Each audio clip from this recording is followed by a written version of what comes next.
Kun sagalee bilisummaa Oromootiin.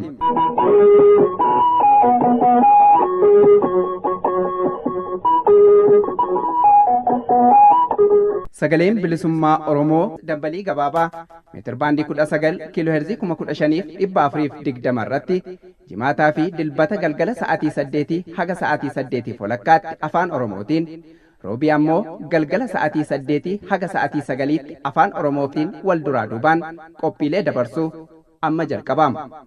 Kun sagalee bilisummaa Oromootiin.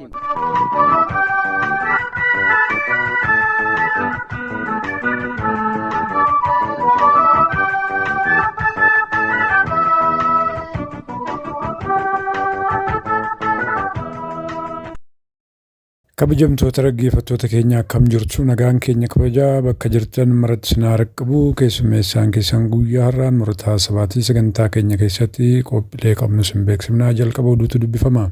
Oduttaansuudhaan miseensa gumii sabaa adda bilisummaa Oromoo Jaallamoo Iboon Baqqalaa onkoloolessa 12 bara 2022 rasaasaan rukutamee wareegamee ilaalchisuudhaan seenaa gabaabaasaa gara keessaniin geenya. Xumura irratti ammoo seenaa Jaallamoo Iboon Baqqalaa sirnaan kan beekuu fi akkasumas immoo waliin sochii dargaggootaa keessa kan turan mana hidhaa keessa illee yeroo dheeraa kan waliin dabarsan Jaalle Aduu Booruu waliin afgaaffii geggeessinitu isiniif dhiyaata. Jalqabarraa hanga xumuraan wajjin turaa isiniin jenna. Gama oduutti isin dabarsina.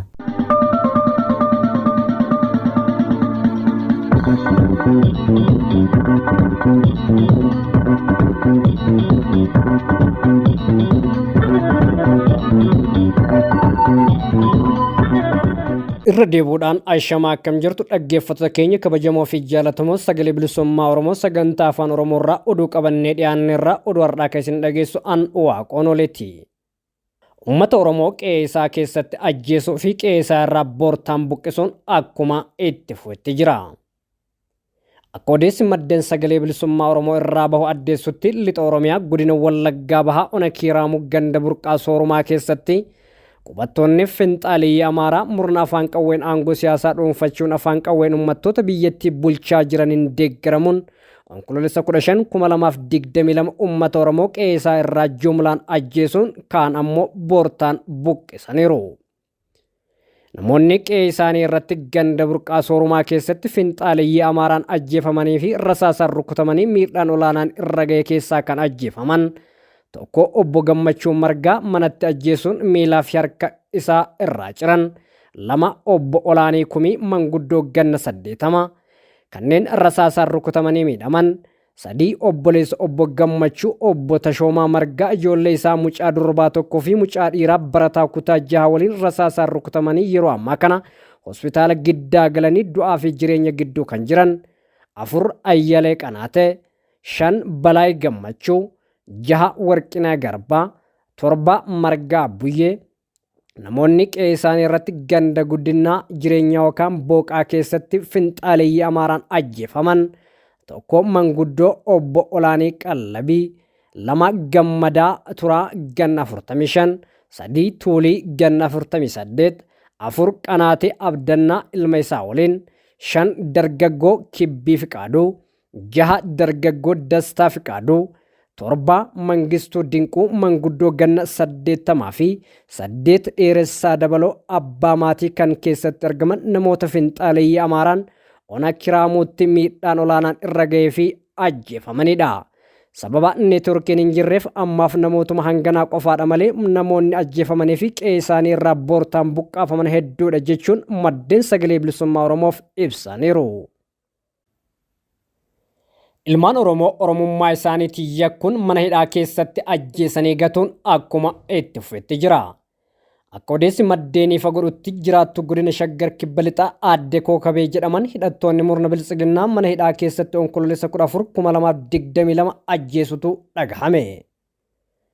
Jiraattu godina Shaggar Kibba Lixaa ona Qarsaa Maallimmaa kan taate Aadde Kookabeen fulbaana 15 2022 ganama abbaa warraa ishee obbo Kifilee Jaankaa hojjetaa onichaa ta'e maqaa shanee wajjin hidhata qabda jechuun caasaan sirna bilxiginnaa ona qarsaa maalummaa duraa hidhee jiruuf nyaata geessaa osoo jirtu humnoonni tikaa mootummaa iddoo addaa waarkaa jedhamutti konkolaataa keessaa buusanii shaneedhaaf qaltee geessaa jirta ittiin jechuun mana hidhaatti akka darbatan maddeen addeessaniiru. Akka jiraattoonni dabaluun addeessanitti mana jireenya aaddee kookabee dabalatee manneen jiraattota ona qarsaa maalummaa namoota 6 jalaa hidhattoonni murna biltsiginnaa ibiddaan daaressutu dhagahame. Paarlaamaan gamtaa Awurooppaa Itoophiyaa irraa qoqqobbiin bittaa meeshaalee waraanaa akka kaa'amuuf wixinee qopheessutu dhagahame. Waraana kaaba biyyattiitti godhamaa jiru dhaabsisuu dadhabuu isaaniitiif mana marii nageenyaa dhaabbata biyyoota gamtoomanii fi gamtaa Awurooppaa miseensonni paarlaamichaa qeequun barameera. Gamtaan kun bittaa fi daddabarsii meeshaalee waraanaa gara Itoophiyaa fi Eritiriyaatti akka hin godhamne ugguramuu qabu jechuunis yaada dhiyeesseera. Kana malees dhaabbileen maallaqaa addunyaa yeroo liqaa biyyattii irra jiru deebisuu dheeressuu hin qaban jedhaniiru. Waraana Itoophiyaa keessa jiruun badiin guddaan gahuu eeranii humnoonni nagaa eegdota dhaabbata biyyoota gamtoomanii Itoophiyaatti bobbaafamuu akka qabanis dubbataniiru. Dhiittaa mirga namoomaa raawwatamaa jiruun addunyaan fuula irraa garagalfattee osoo jirtu mootummaan Itoophiyaa himata hawaasa addunyaatiin itti dhiyaatu cimsee balaaleffataa turuun ni yaadatama. Uummanni daangaa Sumaalee fi Oromiyaa irra jiran dhibee koleeraan weeraramutu dhagahame. Akka odeessi jiru ifa godhutti sababa dhibee koleeraa kanaan hanga ammaatti namoonni 4 lubbuun darbutu barame. Hanga onkoloolessa 10/2022tti godina Baalee dhihaa onoota 3 Harannaa Bulluq, Barbaree fi Dalloo Mannaa keessatti namoonni koleeraan qabaman 191 kan gabaafaman yoo ta'u 4 lubbuun darbutu gabaafame. Bishaan faalame fayyadamuun sababa weerara dhibee kanaa ta'uu akka danda'us himameera. Dhaqqabummaan tajaajila bishaanii fi qulqullina naannoo daangeffame, barmaatilee qulqullina gaarii hin taane, bakkee fincaan baanaa dabalatee fi filannoowwan bishaan qulqulleessuu dhabuun dhukkubni kun onoota 3 kana keessatti saffisaan akka babal'atu wantoota gumaachan keessaa muraasa ta'uunis himameera. Kana malees onoota 3 dhibeen koleeraa itti mul'ate keessatti guyyaa guyyaan namoonni haaraan dhibichaan shakkaman akka mul'ataa jiran ibsameera. Antooni Bilinkan Itoophiyaa fi Eritiriyaan waraana waloo Tigraayitti geggeessan akka dhaaban gaafatan. Itti gaafatamaan dhimma alaa Ameerikaa mootummoonni Itoophiyaa fi Eritiriyaa haala waraana waloo Tigraay keessatti geggeessaa jiran akka dhaabaniif waamicha taasisan. Antooni Bilinkan barreeffama karaa toora Tiwiitara isaaniitiin maxxansaniin qaamoleen waraanaa kaaba Itoophiyaatti geggeeffamaa jiru keessatti hirmaatan gochaawwan waraanicha cimsan irraa akka of qusataniif waamicha dhiyeessan. Karaa gama humnooti Tigraayin ammoo aangawoonni naannichaa gochaan dubbii barbaachaa raawwachuu irraa akka of qusataniif aangaan kun kan akeekkachiisan. Gama biraatiin ammoo ergamaan addaa Ameerikaa gaanfa Afrikaa Maayik Hamar jimaata darbe Finfinneetti ministeera dhimma alaa Itoophiyaa Dammaqaa Mokonnon waliin mari'achuutu himame. Ergamaan addaa Hamar kan daawwannaaf torbaanataan dura gara Afrikaa dhufaniif Afrikaa Kibbaa, Keeniyaa fi amma ammoo Finfinneetti daawwataa jiraachuutu himame. Ministeerri dhimma alaa Itoophiyaa akka beeksisetti Ambaasaadar Hamar jimaata darbe obbo Dammaqaa Mokonnon waliin haala waamichi karaa nagaatiin xumura godhachuu irratti mari'ataniiru.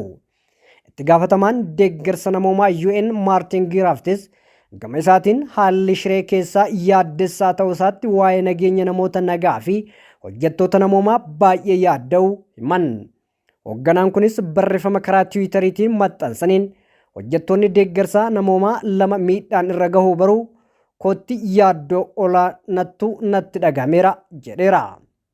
Itti dabaluunis ammas irra deebiin qaamolee wal waraanaa jiran akka gara marii nagaatti deebi'aniif hanga sanattis akka namoota nagaa fi hojjettoota namoomaaf eegumsa taasisan gaafadha jedhan.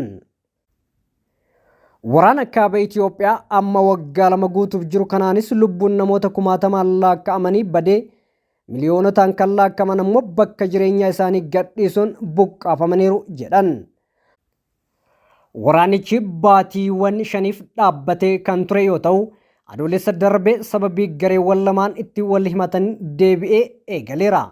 Bilinkan mootummaa Itoophiyaa fi aangoonni Tigraay waraana dhaabuuf daandii nagaa hordofuu kan qabaatan amma jedhan.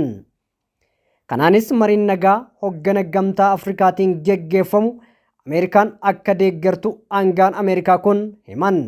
Mariin nagaa paartilee wal waraanan lamaan jidduutti Afrikaa kibbaatti torbaan lamaan dura eegalamuuf ture irratti gama lamaaneenuu hirmaachuuf fedhii agarsiisanii ture. Haa ta'u malee sababii rakkina loojistikii jedhameetiin marichi yeroo hin beekamnetti dabarfamuun himamee ture. Guyyoota muraasaan dura Ameerikaa dabalatee biyyoonni Awurooppaa 6 waraana mootummaa Itoophiyaa fi humnoota Tigraay jidduutti geggeeffamu akka isaan yaaddese ibsuun isaanii ni yaadatama. Kan gabaase BBCdha. Haaluma wal fakkaatuun aangaan USA Bob Mendez mootummaan Itoophiyaa fi hidhattoonni Tigraay TDF atattamaan dhukaasa dhaabuu baannaan tarkaanfiin ni fudhatama jedheera. Dursaan Koree hariiroo alaa Seneetii USA Bob Mendez mootummaan Itoophiyaa fi TDF atattamaan dhukaasa dhaabuu baannaan wixinee seeraa bara 2021 keessa Itoophiyaa irratti dhiyeessee ture akka murtaa'u gochuuf hojjedha jechuutu dhagahame.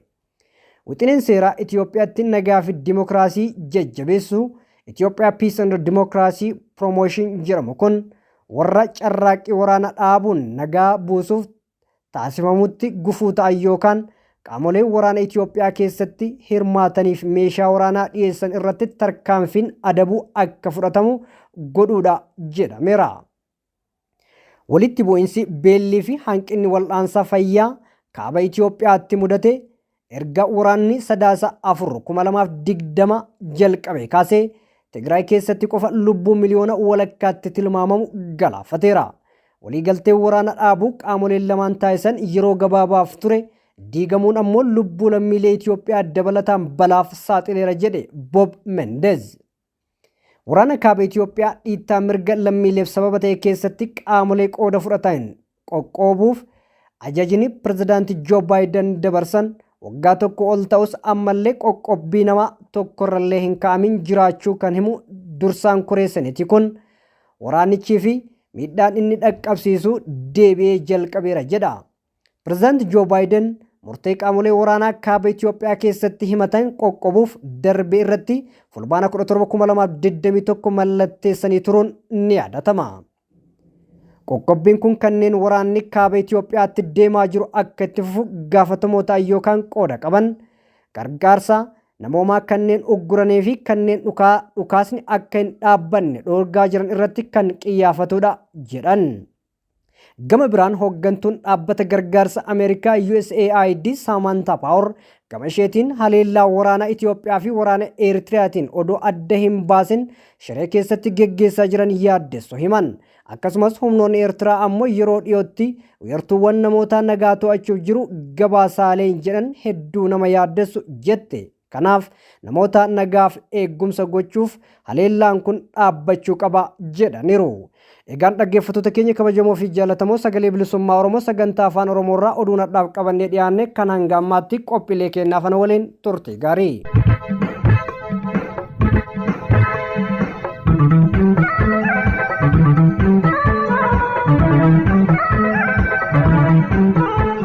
Dhaggeeffattoota keenya kan nagaa jirtan kun sagalee bilisummaa Oromootii sagantaan keenya oduu isin dhageessisuun jalqabeetti fufa. Amma gara seenaa gabaabaa Jaalamoo Iboon Baqqalaatti isin dabarsinaa kunooti.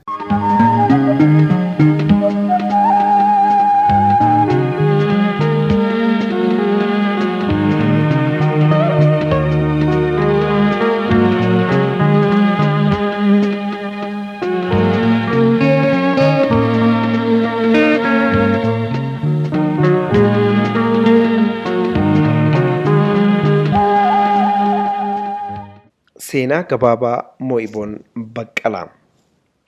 Mo'iboon abbaa isaa obbo Baqqalaa Garbaa Fufaa fi haadha isaa aadde Alamii Fallaqaa irraa fulbaana 1981 akka lakkoofsa Habashaatti godina Wallaggaa Bahaa Aanaa Kiiramuu ganda caffee Soorumaa bakka addaa Ejersa Diinkii jedhamutti dhalatee guddate. Innis obboleeyyan dhiiraa 5 fi dubara 7 waliin yommuu dhalatu maatii isaaf kurnaffaa irratti dhalate. kan isa boodaa Biqiltuu fi Lalisaa qofam. Akkuma ijoollee Oromoo birootti maatii isaaf loon tiksuu fi hojii maatii isaa gargaaraa guddate. Maqaan isaa biroo Tashaalee jedhamees ni waamama. Umuriin isaa akkuma barnootaaf ga'een mana barumsaa Kiiramuu sadarkaa tokkoffaa seenuun barumsa isaa eegale. Barnoota isaa irratti nama qaxalee fi moggoo hin qabnedha. Dandeettii addaa nama qabu ture. Barattoota daree isaaf barataa cimaa yaaddessaa yommuu ta'u, barattoota ciccimoo waan caaluuf isa waliin daree tokko galanii barachuuf yaaddaa turan. Yeroo kutaa afuraffaa barataa ture umrii isaa waggaa 12tti bara 1995 akka lakkoofsa Habashaatti jaala isaa kan ta'e Sanyii Nagaasaa jalatti qabsoo bilisummaa Oromoo hordofuun quuqamni Oromummaa quuquu eegale. Hanga kutaa 10ffaatti achuma magaalaa Kiiramuutti maatii isaa hojii gargaaraa barumsa isaa xumuruun bara 2011 akka lakkoofsa Awurooppaatti mana barumsa qophaa'ina giddaa ayyaanaatti kutaa 11ffaa daree faatti ramadamee barnoota isaa itti fufe. Daree isaatti itti gaafatamaa daree sanaa akkasumas gama barnootaatiinis barataa sadarkaa keessa jiru ture. Dorgommiin mana barumsa qophaa'ina giddaa ayyaanaa barnootaan hamaa ta'uu isaa hubatee qayyabannaa isaa sirnaan itti fufe. Baruma kana rakkoo achitti uumameen semestira tokkoffaa qofa baratee gara mana barumsa qophaa'ina Naqamteetti jijjiirrate. Damee barnoota saayinsii uumamaa naachuraal saayinsiitiin magaalaa Naqamteetti bara 2011 fi 2012 akka lakkoofsa Awurooppaatti kan barate yommuu ta'u, barnoota isaatti qaxalee waan tureef qabxii seensa yuunivarsiitii qabxii guddaa galmeessisuun bara 2013 akka lakkoofsa Awurooppaatti yuunivarsiitii Jimmaa seene. Muummeen dipaartimentii barnootaa inni itti barachuu barbaade muummee meedikaal dooktar ture. Garuu carraan isaa paablik heelz ofiisarii isa badhaasuun muummee fayyaa barachuu eegale. Hundaa ola ammoo Mo'iboon barnootatti cimaa waan tureef yuunivarsiitii keessatti haalli barnootaa tasa bifa itti hin jijjiirranne. Haa ta'u malee bara sana haalli rakkoo manni Oromoo keessa jiru baay'ee ulfaataa waan tureef barattootni yuunivarsiitii keessa jiran gaaffii saba isaanii kaasuun sagalee diddaa fi warraaqsaa adda addaa yeroo yerootti dhoosuun sagalee sabaa ta'uutu ture. Innis suuta sabboontota barattoota Oromoo walakkaatti callisee barnoota isaa qofa hordofuuf yeroo hin fudhanne. Sabboontota ilmaan Oromoo mooraa yuunivarsiitii Jimmaa waliin ta'uun fincila finiinsuu qofa osoo hin taane maadhee qeerroo bilisummaa Oromoo moorichaa jalatti hirmaachuudhaan dirqamoota adda addaa akka qeerroo bilisummaa Oromootti baachuu eegale. Kanaan osoo jiru bara 2014 akka lakkoofsa Awurooppaatti yeroo inni waggaa lammaffaa barachaa jiru roorroo fi cunqursaan saba Oromoo irra ga'u daraan ulfaate. Sababa kanaan fincila mooraa yuunivarsiitii Jimmaatti dho'aa ture keessatti Mo'iboon qindeessuuf warraaqsuu keessatti nama jabaa ture. Kanarraa ka'uun tekni moorichaa yeroo adda addaa sabboontota adamsuu fi hidhuu irratti fuulleffatee yeroo hedduuf mana hidhaa magaalaa Jimmaa keessatti sabboontota barattoota Oromoo waliin hidhamee dararaa argaa tureera. Baruma kana baatii 8 ji'a bitootessaa keessa gaazexaan warra Habashaa Inquu jedhamu eenyummaa saba Oromoo xiqqeessuu fi Oromummaa hadheessu tokko mooricha seenee argame. Sababa sanaan sabboontonni barattoonni Oromoo gaaffii abbaa biyyummaa fi eenyummaan wal qabatu fincila dhoosuun sagalee dhaggeessisuun guutummaa yuunivarsiitii biroof fakkeenya turan. Kana keessatti Mo'iboon Baqqalaa warra tarree jalqabaa keessaa gahee leencaa ba'aa turedha. Kanumatti fufee torbee lama booda diddaa maastar pilaanii magaalaa Finfinnee godina addaa Oromiyaa Finfinnee jala galchuu jedhutu dhufe. Warraaqsi sababa kanaanis ka'e laayyoo hin turre. Guutummaa biyyattii irraa barattoota yuunivarsiitii biyyattii hunda hirmaachise. Gaaga'ama, miidhama, hidhaa fi ukkaamsaa hedduun tureera. Barattoota bara sana sababa diddaa maastar pilaaniitiin mana hidhaa federaalaa maakalawiitti seenan keessaa Jaal Mo'iboon Baqqalaa nama tokko ture. Yeroo sana yuunivarsiitii Jimmaa irraa hiriyoota isaa kanneen akka Leenjisaa Alamaayyoo, Gammachuu Baqqalaa, Eebbisaa Dhaabaa, Guutasaa Jaallataa, Falmataa Bahichaa fi kanneen biyyarraa baafaman Ibsaa Nagaasaa fa'aa waliin warraaqsa keessa erga turanii butamee Maakalawiitti seene. Yuunivarsiitii Adaamaa irraa immoo Addunyaa Keessoo, Bilisummaa Daammanaa fi Mokonnin Kabbadaatu isaan waliin hidhame. Yuunivarsiitii Haramayaa irraas Nimoonaa Urgeessaa, Nimoonaa Caalii, Magarsaa Warquu fi Bilisummaa Goonfaa fa'aatu turan. Akkasumas Yuunivarsiitii Wallaggaa irraas Nimoonaa Kabbadaa, Moo'ibul Misgaanoo fi Mootii Mootummaa Abdii fa'aatu turan. Haala kanaan erga baatii 4 haga 5 mana dukkanaa mana hidhaa Maakalaawii keessatti laamsha'anii booda baatii Sadaasaa 2015 akka lakkoofsa Awurooppaatti barattoota namoota 6 himanni irratti banamee mana hidhaa Qilinxootti darbatame keessaa Moo'iboon ni jira. Himatamtoonni 6 kunis Nimoonaa Abbaa Urgeessaa himatamaa 1ffaa, Magarsaa Warquu himatamaa 2ffaa, Addunyaa Keessoo himatamaa 3ffaa, Bilisummaa Daammanaa himatamaa 4ffaa, Moo'iboon Baqqalaa himatamaa 5ffaa, Leenjisaa Alamaayyoo himatamaa 6ffaa turan. Sana booda yeroo beellama isaa deddeebi'aa erga turee turtii baatii 9 booda himatamaa 6ffaa Leenjisaa Alamaayyoo yommuu bilisa bahu, Moo'ibooniif immoo mirgi wabii qarshii 10,000 eegamee fi akka alaa deddeebi'ee dhaddacha hordofu ta'e. Sanaan wabiidhaan bahee mana murtii hordofaa yuunivarsiitiitti deebi'uu gaafatullee ni didan. Sanaan yuunivarsiitii Rift Vaalii irraa barnoota ikoonomiksii eegale. Isumaa waggaa 2 gahuu yeroo beellamaa dhumee murteef akka dhiyaatu ta'e. Manni murtii mana sirreessaa ture murtiif dhiyaadhu jechuun gara mana hidhaa Qilinxootti erge. Haala kanaan osoo jiru manni hidhaa Qilinxoos balaa abiddaan saaxilame. Gaafa sana zoonii 2ffaa ture Moo'iboon Baqqalaa.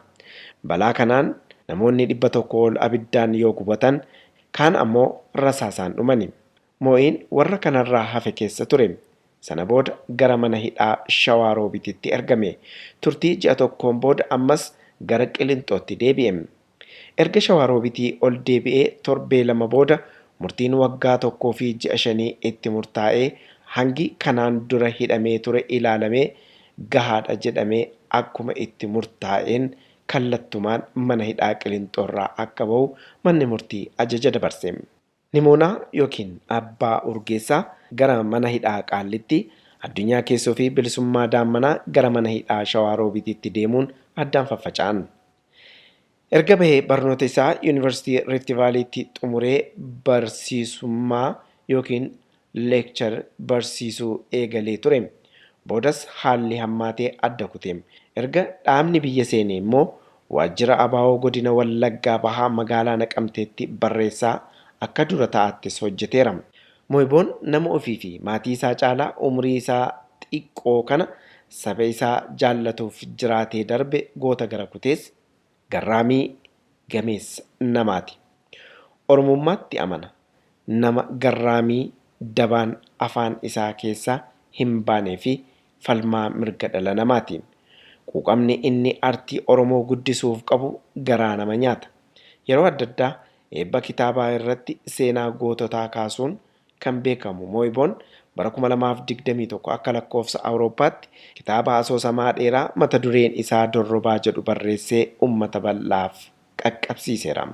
Daraan haalli itti cimnaan magaalaa Naqamtee dhiisee gara magaalaa Finfinnee dhaquun hojii biraa isaa hojjechaa ture. Achittis miseensa gumii sabaa adda bilisummaa Oromoo ta'uun tajaajila yeroo dheeraa kenneera. Dhaabbata Itiyoo Telekoom keessatti hojjechaa ture. Barnoota digirii 2ffaa galmaa'uun qoramee galee gaafa onkoloolessa 13 2022 galgala akka lakkoofsa Awurooppaatti magaalaa Finfinnee naannoo Saansuusii jedhamuun beekamutti rasaasa 2 dhahamee osoo mana yaalaatti yaalamaa jiru lubbuun isaa umrii isaa waggaa 34tti addunyaa kanarraa wareegameera. Moo'iboon fuudhee ilmoo hin horanne. Kichuutti osoo dargaggummaa dhamdhamee hin quufin karaatti citee waan jennu hin qabnu. Dhugaa fi gumaa isaa Waaqni haa baasu. Onkoloolessa 14 2022 Finfinnee, Oromiyaa.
Dhaggeeffattoota keenya akkuma jalqaba isin beeksifnetti amma immoo gara gaaffii fi deebii jaallee aduu boruu waliin geggeessineetti isin dabarsinaa kunooti.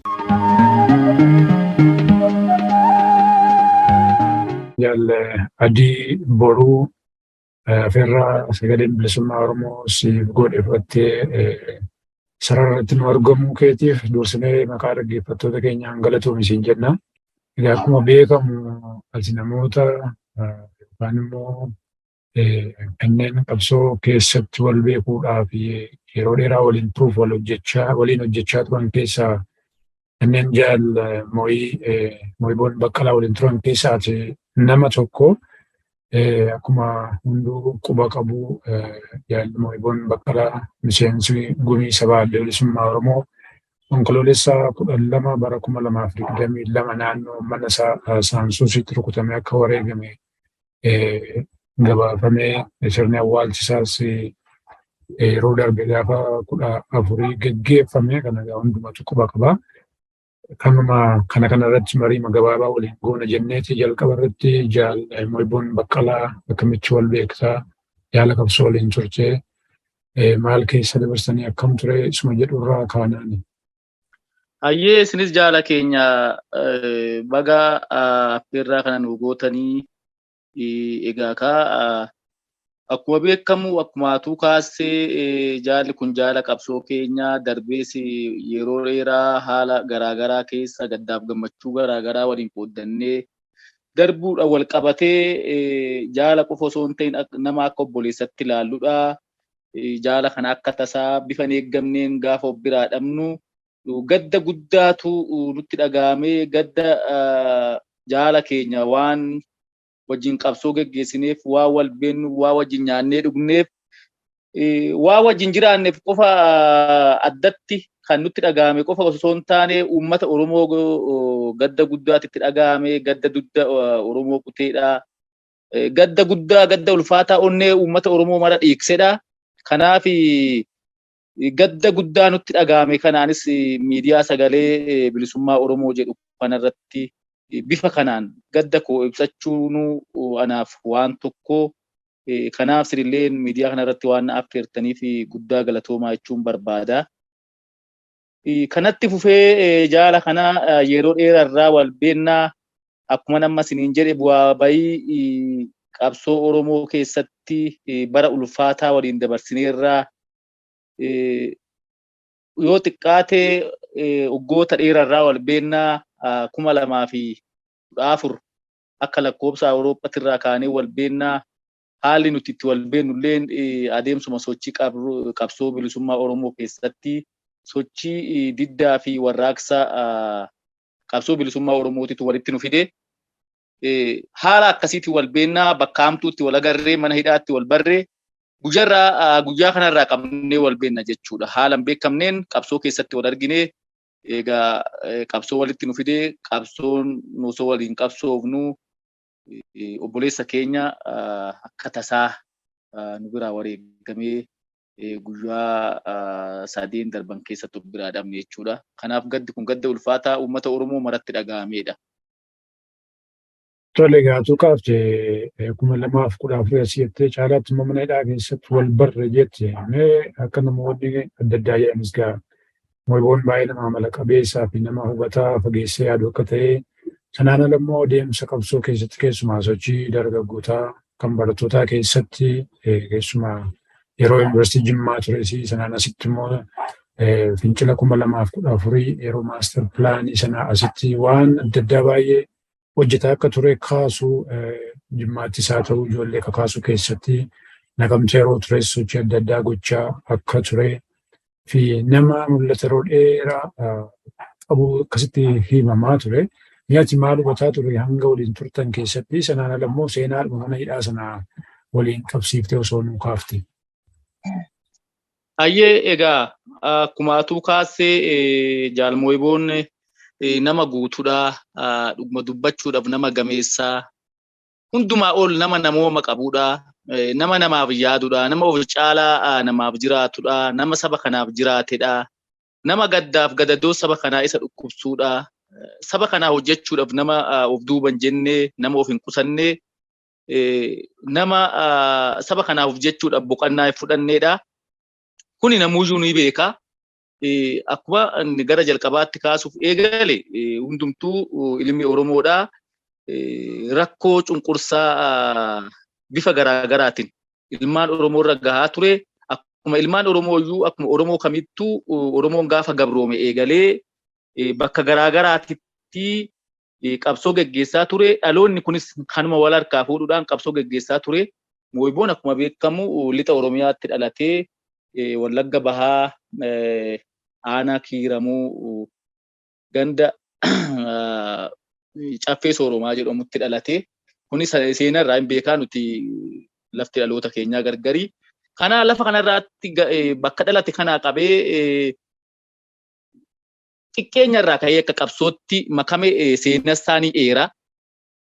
Elementariiwwan sadarkaa tokkoffaaf lammaffaa keessatti hiriyoota isaa sabboontota ilmaan Oromoo wal beekaniin walitti dhiyaataniin wajjiniin qabsoo yeroo dheeraarraa akka geggeessaa ture beekamaadha. Seenaa isaanii dheeraa dubbatamaadha. Kanaa wal qabatee akkuma nama kamittuu yuunivarsiitii seenee yuunivarsiitii Jimmaa seenee qabxii olaanaa fiduudhaan magaalaa Naqamteetitti barnoota qophaa'inaa sadarkaa kutaa 11ffaa 12ffaa achitti baratee qabxii olaanaa fiduudhaan barataa qaxalee namni kamiyyuu bakka guddaatti eegu akkasuma qabxii bareedaa fuudhuudhaan yuunivarsiitii Jimmaa seene jechuudha. Bara 2012 akkas fakkaataa yoon dogongoruu baadhe seenaa bara itti yuunivarsiitii seene kana waan ani hin beekneef yuunivarsiitii Jimmaa seenaa barnoota fayyaatiin saayinsii uumamaa baratee achittis akkuma seeneen barnoota isaatiif xiyyeeffannoo kennuu qofa osoo hin ta'in haala hamtuu ture barsanitti rooroon uummata Oromoodhaa humnaa ol dagaagaa ture. Ilmaan Oromoodhaa bakkaayyuu keessaa fi alaan qabsoo bifa isaaf danda'ame maraan bara itti sirnaan geggeessaa ture jechuudha. Bara sanitti akkuma beekamu ilmaan Oromoo sagalee tokkoon fincila diddaa gabrummaa geggeessaa ture. Oromoon quba wal qabaa. Kanaaf namuuyyuu waliif dhukkubsata jechuudha. Kaabarratti waan ta'e kibbarratti haala wal fakkaataadhaan Oromoon qabsoo geggeessaa ture. Dhiha irratti wanta ta'e bahaa irratti haala wal fakkaataadhaan kaabarraa kibbarraa dhiharraa baharraa giddugaleessarraa bakka hundaa yeroo itti Oromoon gurra waliif laatee bifa wal fakkaataadhaan qabsoo geggeessaa turreera jechuudha. Addatti immoo barattoonni yuunivarsiitii keessa jiran barattoonni manneen barnootaa olaanoo keessa turan fincila bifa qindaadhaan akka qeerroo bilisummaa Oromootitti maandhee garaagaraa keessatti ijaaramuudhaan bara itti qabsoo geggeessaa ture jechuudha. Kanumarraa ka'uudhaan kanuma bu'uura godhachuudhaan Jaal Mo'iboon Baqqalaa yuunivarsiitii Jimmaa keessatti jaallan isaa wajjiniin sabboontota barattoota ilmaan Oromoo mooraa san keessatti argaman garaagaraa faana yeroo garaagaraatitti qabsoo hadhooftuu fincila diddaa gabrummaa geggeessaa akka ture seenasaa bareecheera jechuudha. Kanaaf barsan addatti sochiin yeroo garaagaraatitti ka'eera. Addatti yeroo 2014 bara gara baatii 8ffaa keessa bitootessa keessa jechuudha. Waraqaan yookiin gaazexaa warra Abashaa eenyummaa Oromoodhaa xiqqeessu tokko gaazexaa Inquu jedhu tokko irratti bahee barruun eenyummaa Oromoodhaa xiqqeessu kuni gaazexaa Inquu kanarratti yuunivarsiitii Jimmaa keessatti argame jechuudha yeroo jalqabaadhaa fi yuunivarsiitii hundayyuu argame ani barsaa yuunivarsiitii Adaaman ture achitti illee argamee ture addatti garuu barattoonni arganii saaxilan barattoota yuunivarsiitii Jimmaati jechuudha. Kanaaf diddaa guddaa warri jalqaba dhageessise warri balaaleffate maqaa xureessii fi eenyummaa Oromoo xiqqeessu kuni kan addatti fuulletti bahee sagalee isaanii dhageessifate warri balaaleffate barattoota sabboontota yuunivarsiitii Jimmaa keessa turan jechuudha. Kana keessatti qindeessummaadhaan hangafummaadhaan warra qindeessan keessaa tokko Jaal Mo'iboon Baqqalaa akka ture jaallan isa faana turan seenaa isaa bareechanii dubbachaa turaniiru dubbatamaas jira jechuudha. Kanarraa ka'uudhaan barsan sochiin barattoota sabboontota ilmaan Oromoodhaa yuunivarsiitii garaagaraa keessa jiran bifa wal fakkaataadhaan quba wal qabaachaa ture jechuudha. Qaama wal wallaallus bifa garaagaraatiin quba wal qabaachaa turre. Kanatti aansee torbee lama booda fincilli maaster pilaanii magaalaa Finfinnee ittiin wal qabatuun dhufe jechuudha. Maaster pilaaniin magaalaa Finfinnee kuni godina addaa Oromiyaa naannoo Finfinnee kana Finfinnee jala galchuu ture torbee lama booda jechuudha. Baatii biteetessaa keessa yookiin ji'a 8ffaa keessa gaaf kana guutummaan yuunivarsiitii biyya kana keessa jiru barattoonni guutummaa yuunivarsiitii biyya kana keessa jiran bifa wal fakkaataadhaan sochiitti seenne jechuudha. Of qusannoo tokko malee of duuba jechuudhaan ala bakka hunda guyyaa wal fakkaataatti haala wal fakkaataadhaan itti deeme jechuudha. Gaafsan addatti yuunivarsiitii kanneen akka Jimmaa, Harammayaa, Adaamaa, Wallaggaa fa'aa, Amboo bifa kana fakkaatuun yeroo tokkotti madda walaabuu fa'aa sochii guddaa ture sagalee isaanii dhageessifachaa turre. Haala kanaan sochiin suni itti fufee jechuudha. Bakka hundatti mana barnootaa sadarkaa tokkoffaaf lammaffaa illee ni dabalatee hawaasa Oromoo bal'aa ni dabalatee seenan waan eeruudhaa magaalaa Amboo keessatti fa'aa ta'ee santu jira. Biteetessa 23 barsan 22-23tti bari'u julmaan dhumuun ilmaan Oromoodhaa sabboontota Oromoo gara lubbuu namoota 75 kan dabalate kan kanaa wal qabatee sochii maaster pilaanii magaalaa Finfinneedhaa suni boqonnaa haaraa qabsoo uummata Oromoo keessatti illee fidee ka darbe sochii qindaa'aa barattoonni yuunivarsiitii garaagaraa godhanidha jechuudha. Kana keessatti Jaal Mo'iboon qooda olaanaa bahataa akka ture, qooda leencaa akka qabaachaa ture seenaa isaanii eera jechuudha. Kanaa wal qabatee kanatti aanee ka dhufe sabboontota Oromoo sochii garaagaraa godhan kana waan beekaniif tikni yeroo garaagaraatti jala bu'ee hidhaa ture, adamsaa ture, ajjeesaa ture waan beekuuf sabboontota ilmaan Oromoodhaa kana yuunivarsiitii hundarraa adamsuudhaan funaanee hidhe jechuudha. Mana hidhaa federaalaa Makalaawitti nu naqee ani yuunivarsiitii Adaamarraa jaallan koo nama lama wajjiniin qabamee ture. Jaal Bilisummaa Daammanaa fi Jaal Mokonnon Kabbadaa kan jedhamuun ture. Yuunivarsiitii Jimmaatirraa an akka Leenjisaa Alamaayyoo, Gammachuu Baqqalaa, Eebbisaa Dhaabaa, akkasuma Falmataa Bayeechaa faa Guutasaa Jaalataa faa qabamanii dhufanii yuunivarsiitii Harammayaa irraa Nimoonaa Urgeessaa faa, Nimoonaa Caalii, Bilisummaa Gonfaa warri jedhaman Magarsaa Warquu faa kanneen kun hundi bakka garaa garaatirraa qabamnee mana hidhaa federaalaa Makkalaawwitti naqamne jechuudha. Bakka kanaa qabneeti jechuudha Jaal Moo'iboon wal baruu qabne kan wal barree mana dukkanaatitti lafa rakkootitti hiree gabrummaa nuu kennitetu akka wal barru nu godhee Makkalaawwii mana dukkanaatitti naqamnee Makkalaawwiin manni dukkanaa kuni lafa namni itti wal arguu hin dandeenye ruumii garaa garaa qabaa. Ani ruumii salgaffaa keessan ture isaan ruumii yookiin gola arfaffaa ture jechuudha. Yeroo isaan eega mana dukkanaati baanee kan waliin agarre mana dukkanaa keessatti namni wal arguu hin danda'u akka tasaa yaaduma abaluun namni akkana jedhamu ruumii akkanaa keessa jira sadarkaa maqaatitti yoo wal beetti malee mana dukkanaatitti waliin agartu. Mana dukkanaa ruumiin kuni yoo xiqqaate ammam yoo ol guddate nama 15 qabaata. Nama 15 oliin qabatu. Ruumii garaa garaatitti nama 15 nama 10 nama 9 taanii nama garaa garaa nama waliin beekne nama wal beeku walitti nidha. Maaliif namni wal beeku manuma dukkanaa kana keessattuu yoo yaada walirraa qooddate jajjabina walii kenna abdii waliif ta'a jedhanii waa yaadaniif manuma dukkanaa kana keessattuu nama bakka tokko qabame nama wal beeka jedhanii yaada wal biratti nidhan tokko odeeffannoo qorannoodhaaf akka toluuf jechuudha. Nama kana qoqqoodanii abaluun akkana jedhee waa'ee kee dubbateera ati maaf dhokkisaadhanii mala qorannootis waan dabaluufif nama wal beeku bakka tokkotti nidhanii. Akkasitti mana dukkanaatti baanee wal barree mana dukkanaa kanaa yoo xiqqaate baatii 4 hanga 5 turree xiqqoo achi booda immoo manuma dhiphoo ammas ruumuu akkasii fakkaatu. Akkasitti turree namoonni kaan ni ba'anii yeroo beellamaati mana murtii torbee 2 deddeemnaa isa birbirsa gooroo jiru waan piyaasaa jirtu kana yeroodhaaf torbee 2 faa torbee 3 torbee 2 yeroodhaan deddeebi'aa kanaan calanii namoota kaaniin baasanii nama 6 hambisan jechuudha.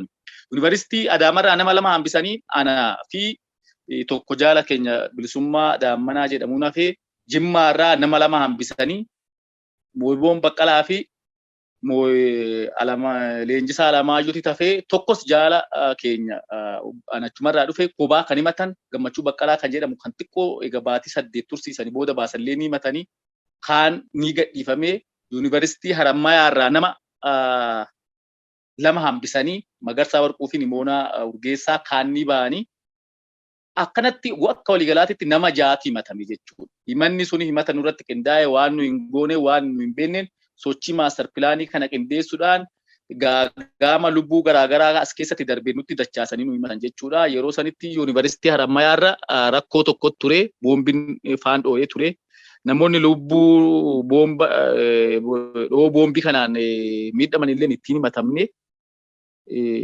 Walumaa gala qunnamtii yookiin hidhata dhaaba shororkeessaa jedhanii isaan waaman adda bilisummaa Oromoo wajjiniin hidhata qabu ergama fudhatanii sochii gootan jechuudhani nu himatan jechuudha. Yeroo san qeerroo bilisummaa Oromoo kunis akka yakkaatitti ilaalu qeerroo bilisummaa Oromoo kanaanis nu himatanii himata nurratti qindeessanii ragaa sobaa nurratti qindeessanii ragaan hin turre akkasitti himata baatii jaaboota booda baatii sadaasaa keessa nu himatanii Makkalaawwirraa gara Qilintoo deemne jechuudha. Haala saniin baatii jaaboota egaa mana dukkanaa kana Makkalaawwitti baatii ol mana dukkanaa keessatti laamshoofnee reebichii fi dararaan maal jedhee sitti himaa namni bakka sanitti guyyaa tokko nan ba'a jedhee yaadu baatii jaaboota himanni sobaa kun ragaa sobaa qindeessuudhaan nurratti banamee gara mana hidhaa Qilintoo anuma federaalatti achi deemnee gaafa achi deemnu zoonii garaagaraa galle jechuudha. Zoonii 3 ture gaafasi zoonii 1ffaa 2ffaa 3ffaa ture nu qoqqoodanii Jaal Moo'iboon Baqqalaa fi Jaal Leenjisaa Alamaayyoo zoonii 3ffaa galanii anii fi Jaal Nimoonaa Urgeessaa zoonii 2ffaa gallee bilisummaa daammanaa fi jaal Magarsaa Warquu immoo zoonii tokkoffaa galan jechuudha. Nu qoqqoodan ammas maaliif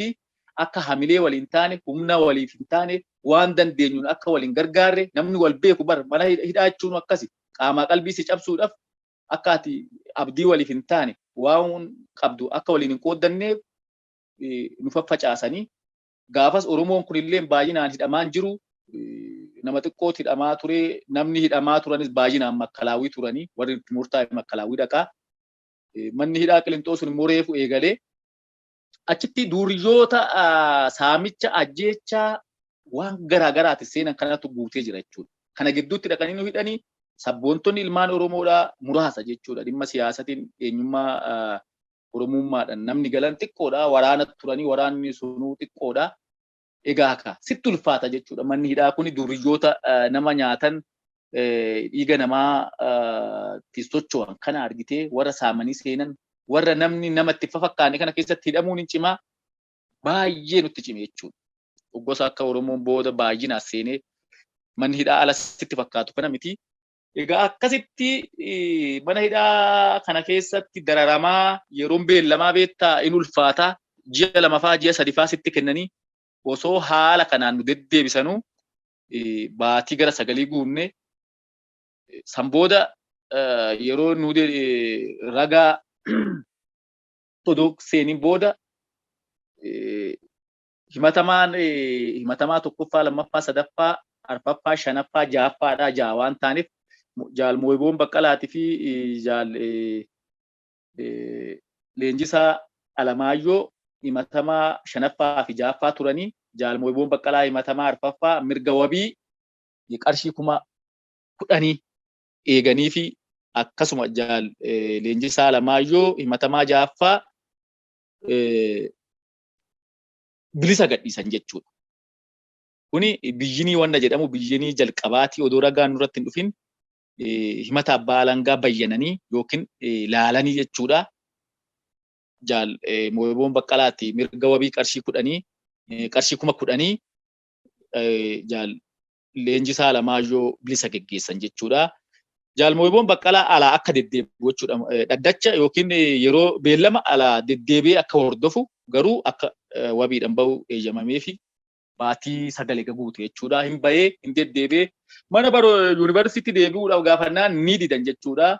Turtii egaa laal ji'a 9 achi ji'a 6 ture meeqa waggaa tokkoof ji'a 3 booda waan baheef yuunivarsiitiin ofitti deebisuu didee waggaa lammaffaa bara ture. Abdiin kutannee Riifti Vaalii yuunivarsiitii Riifti Vaalii eegale jechuudha. Osuma amma beellama deddeebi'u.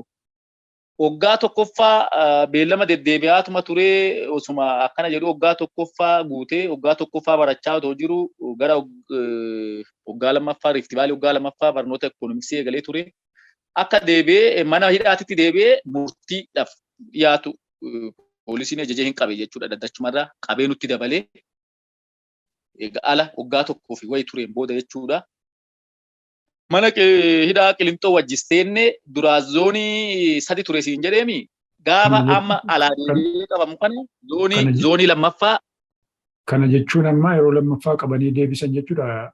Eeyyee durumaanuu alaa akka deddeebi'ee dhaddacha hordofu wabiidhaan baheemi gaafa murtiin dhumaa irra ga'u mana hidhaati akka murtiidhaaf dhiyaatu godhame jechuudha. Yoo itti murtaa'e hin badaamiree namni alaa. Kanaaf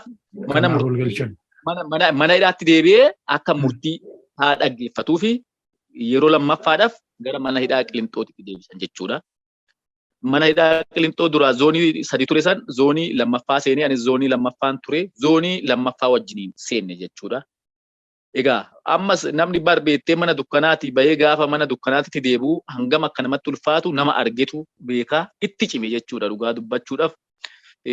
Deebisanii bilisa naan jedhee eege malee deebisanii mana hidhaatti deebinaan jedhan jedhee yaadne duraanis barnoota isaatirraa hidhamee ammas gaafa barnoota isayyuu yuunivarsiitii diree ari'ee dhuunfaa seenee barachaa tureerraa immoo deebisanii hidhan baay'eetti dhaga'ame. Egaa sitti hin dhaga'amin jennee jajjabeessinee nu atookinoo ala turtee abdii baay'ee argitee deebitee nu too asumatti si'eenne sitti hin dhaga'amin kun hiree Oromooti jennee hin jajjabeessinee jaala keenya deebi'ee dhufee hidhame kana wajjin turree haala kanaan osuma wal jajjabeessinee waan jiru waliin qooddannee jiraachaa jirru egaa ka murtiidhaaf beellamatti dhaanu murtiidhaaf fudhannaa. Osuma kanaan jennu bara 2009 akka lakkoofsa warra Habashaa kanatti 2008 akka lakkoofsa warra Habashaa kanatti hagayya 28 balaan abiddaa sun ka'e jechuudha. Gaafa balaan abiddaa sun ka'u zoonii san keessa jirra. Zoonii lammaffaa keessaa eegalee waan hin eeggamne waan nu hin yaanne imagine mana hidhaa amma gartokkee amma dirree kubbaa geessu kana keessatti abiddi nutti qabate keessa abiddi qorqoorroo fi samii gidaara walitti gube kana alaarasaasni akka akaayii eelee sibiilatti irratti nutti banamee kana keessa turre jechuudha wajjini. Haala kanaan namni takkaa jiraattu odoo laalu boolli nutti mul'ate jechuudha. Namni abadan abiddarraa nan ba'a jedhee yaadu alaarasaasni akkasitti banamee kanarraa namni naafa jedhee yaadu osuma laalu nama du'ee baay'ate kaan abiddatti fiigee rasaasni nan dhayin jedhee jechuudha. Dhuguma dubbachuudhaaf namni rasaasa jalaa abiddatti duudee gubate lakkoofsan qabu. Kaan rasaasatti fiigee dhume osuma laalu abiddi na gubuurra namni yaada garaagaraa qaba. Namni 100 ol abidda keessatti gubatee dhume jechuudha. Kan shaaworii ofirratti banee shaaworii keessa abiddi darbee nan gubu jedhee shaaworii ofirratti banee oksijiinii dhabee bishaan keessatti gogee fiddanuudha. Eegasii deebinee nuti seenaa kana barraa kan abiddi keessatti reeffi walii wallaallamee daaraa ta'e danuudha. Kan rasaasni godhee ala kanatti akka baala mukaa harcaase danuudha. Kaan immoo rasaasumti hunda dhahee fixuu dadhabee kan dallaa cabsinee gadi baanee to'atamnitu jira jechuudha. Inni warra karaa karraa baanee warra rasaasa sana irraa hafe warra abidda irraa hafe kana keessaa nuti tokko jechuudha.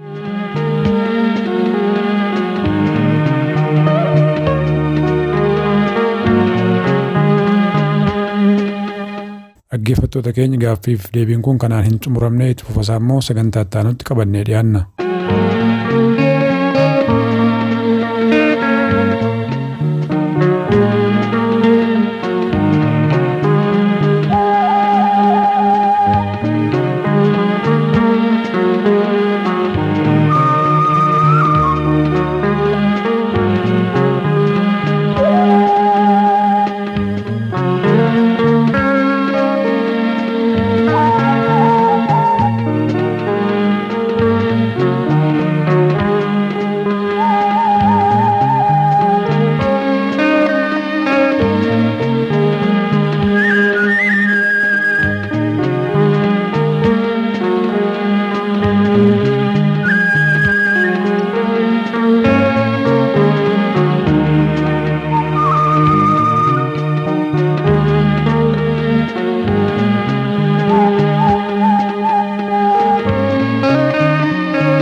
Egaan dhaggeeffattoota keenya walumaa gala sagantaan afaan Oromoo kan sagalee bilisummaa Oromoo irraa gama keessan darbaa ture kaarraa kanumaan raawwatee jira. Sagantaa itti aanuun hanga walitti deemnutti nagaan nuuf tura. Injifannoo uummata Oromoof.